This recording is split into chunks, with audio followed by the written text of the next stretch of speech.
Hello viewers. आप में से ज़्यादातर लोगों को मोबाइल रिपेयरिंग के सेक्टर्स के बारे में नहीं मालूम होगा।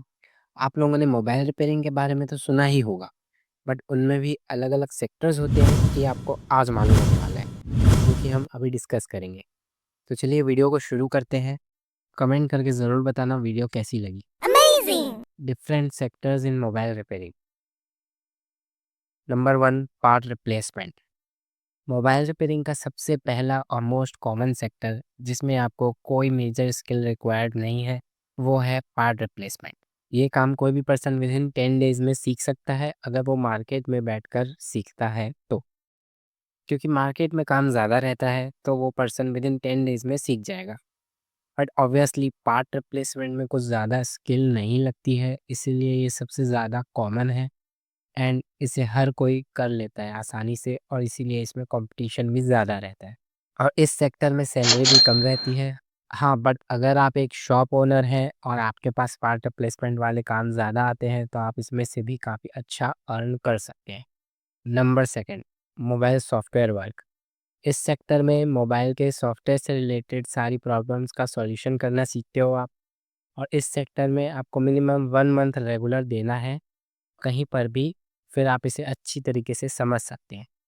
और ये काम कम रिस्क, कम कॉम्प्लेक्स और कम एक्सपीरियंस वाला रहता है।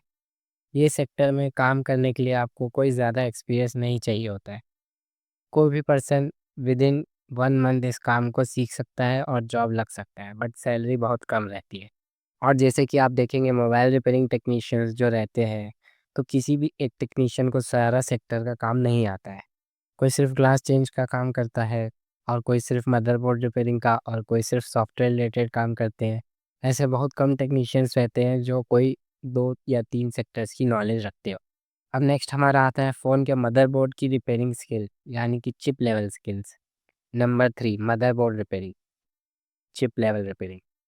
ये सारे सेक्टर्स के मुकाबले काफ़ी ज़्यादा टफ रहती है, क्योंकि इसे समझना और इसे इसमें एक्सपीरियंस हासिल करना इतना आसान नहीं होता है। आप जितना ज़्यादा इसे समय देंगे उतना ज़्यादा आपको एक्सपीरियंस होगा एंड इसमें कोई लिमिटेड नॉलेज नहीं है। ये सेक्टर अनलिमिटेड नॉलेज कैरी करता है एंड अगर आप इस सेक्टर में जाना चाहते हैं तो आप स्टार्टिंग किसी भी अच्छे इंस्टीट्यूट से कर सकते हैं एंड आपको ये मान के चलना पड़ेगा कि सीखने के बाद जब तक आपको एक लेवल तक का एक्सपीरियंस और स्किल नहीं आ जाती आपके हाथों में, आपको जॉब में कम पैसों में काम करना पड़ेगा।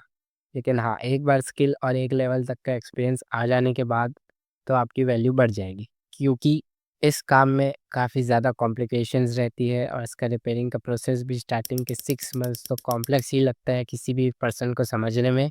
मुझे पर्सनली खुद 6 मंथ लग गए थे इसकी बेसिक चीज़ें समझने में, इसलिए इसमें काफ़ी कम लोगों को एक्सपीरियंस होता है। जितना ज़्यादा आपको एक्सपीरियंस होगा उतना ज़्यादा आपको प्रॉब्लम्स आसान लगने लगेगी।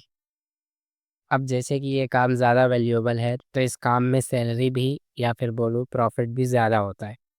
लेकिन हाँ, एक लेवल तक के पहुँचने के लिए आपको काफ़ी मेहनत करनी पड़ती है। अब तीसरे नंबर पे आता है हमारा glass replacement sector. Number 3, glass change. Glass replacement भी एक काफ़ी अच्छा इनकम सोर्स वाला सेक्टर है एंड मोबाइल रिपेयरिंग में, क्योंकि इसमें भी पार्ट रिप्लेसमेंट की तरह नॉलेज लिमिटेड रहती है, बट ऐसा नहीं है कि इसमें पार्ट रिप्लेसमेंट की तरह स्किल रिक्वायर्ड नहीं है।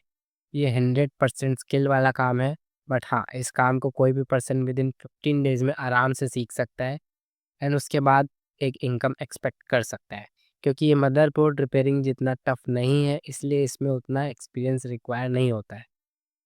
20 से 25 डिस्प्ले में काम करके आपको कॉन्फिडेंस आ जाएगा, बट मदरबोर्ड रिपेयरिंग में ऐसा बिल्कुल भी नहीं है। देन फर्दर ग्लास रिप्लेसमेंट में भी 2 टाइप रहता है, एक फ्लैट डिस्प्ले ग्लास चेंज, जो कि बहुत कॉमन स्किल हो गई है मोबाइल रिपेयरिंग फील्ड में, और दूसरा है कर्व डिस्प्ले ग्लास चेंज, जो कि हर कोई नहीं करता है। तो अगर आप ग्लास का काम सीखना चाहते हो तो आपको फ्लैट प्लस कर्व दोनों का ही सीखना चाहिए। इस सेक्टर में भी अगर आपको फ्लैट और कर्व दोनों आता है तो आप अच्छी खासी सैलरी मिल जाती है आपको। इसके बाद हमारा आता है द मोस्ट रेयरेस्ट स्किल और work in mobile repairing sector, flex bonding and fold flip hinge change. Number 4, flex bonding and fold flip hinge change. ये एक ऐसा सेक्टर है जो कि फ्रेशर्स के लिए बिल्कुल भी काम का नहीं है, या फिर जिनको कॉलोनी में शॉप ओपन करना है उनके काम का नहीं है, क्योंकि सिर्फ मार्केट में रहने वाले पर्सन ही इस सेक्टर से कमा सकते हैं, क्योंकि फ्लेक्स बॉन्डिंग सीखने और करने में इन्वेस्टमेंट भी ज़्यादा होती है। लेकिन हाँ, फोल्ड और फ्लिप का काम ग्लास चेंज करने वाला पर्सन सीख सकता है, क्योंकि इसमें इन्वेस्टमेंट कम रहती है और इसमें भी सैलरी और प्रॉफिट अच्छा रहता है। अगर मैं पैसों की बात करूँ तो बहुत ही सिंपल सा लॉजिक है दोस्तों।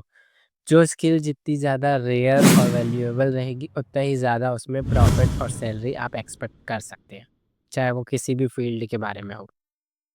तो ये थे सेक्टर्स ऑफ मोबाइल रिपेयरिंग जो कि मैंने आप लोगों के साथ शेयर किए।